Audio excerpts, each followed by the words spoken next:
Nirampa ang tibuok cast member sa Unbreak My Heart nga gibidahan nila ni Richard Yap, Gabbi Garcia, Joshua Garcia ug Jodi Sta Maria. Ma-celebrity man o ma-fan, naghinam-hinam na nga makitaan ang pilot episode sa Unbreak My Heart. Lakip usab sa mga celebrity nga mitambong pagpaila-ila sa mga cast Unbreak My Heart, mao sila si Alden Richard, Sanya Lopez, Jasmine Curtis Smith, Christian Bautista ug pipila ka mga members sa Voltes 5 Legacy ug sa Hearts on Ice.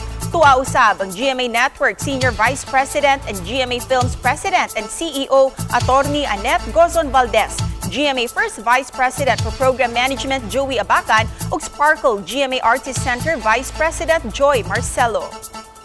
Napakaganda niya talaga. I'm very proud of this project, this collaboration with ABS and of course with View. So I'm hoping that this is the start of many more to come. I hope na makikita ng mga tao how they all shine together in this project. Shinoot nila as a film and plus the bonus location na napakaganda sa Switzerland at sa Milan.